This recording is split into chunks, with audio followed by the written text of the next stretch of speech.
Irigun puldır, Puşkurtyençi, Çıvaş Tusumırzene, Yadarlarza, Ivan Grigoryeviç'e, Elvira Vasilevana, İzmir Hulinçen, Numay Salam Kaladıp. Manın Trisibe Kalazan, Sirimpe, İzmir Hulinçe, Tilpulagan, Pallı bir vırında kalaşas kiletçi, Anşak'ta Kunda Şandalı Layın Mar, Maylımar Tulda Kalaşmaşkın, Ebi Şavumba, İzmir Katip Çelebi Üniversitetinçi, Manın Pülümre kalaşatıp Sirimpe. Ebi 2000'de bunu pillikmiş şulta İppeşim Oğuzhan Durmuşba, Miranov Yacilli Vırsarnı Şukula Kinlikçi, Unda işlegen Vrendegen Zempe Pallaşlı Mırebir, Pirinşin Ku Piti uzulu bir kurnuşu pulnitçi.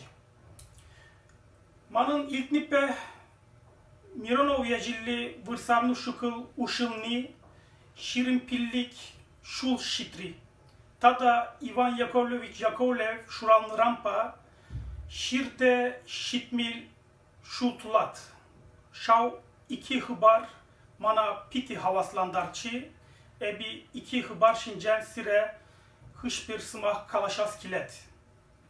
Piremiş ebi Miranov Yacilli Vırsarnız Şukulda işlegen Vrendegenzem şincen kalaşas kiletmanın, unda işlegen Vrendegenzene piti hiseplemelli, mişin desen unda tıvan çilhene Vrenteşşi, ebi de unda bulza, undi Çıvaş acizeni, Çıvaşla kalaşagan acizeni kuras kiletçi manında. İkimiş Ivan Yakovlevich Yakovlev şincen kalaşas kiletmanın. Ivan Yakovlevich Yakovlev manşutba, Çıvas sene Çıvaşla şırma, Çıvaşla vulama, Vrendegen, pızık, Vrendegen.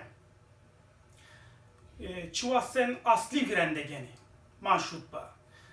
Şavumba'da Çıvasen Ivan Yakovlevich Yakovlev'e Mammallı Mar. Bir de Manzagaymaspır. Ankara Hulinçi Hacettepe Üniversitetinçe May Uyuhinçe bir konferansiya irtese şuşlattır ebirde.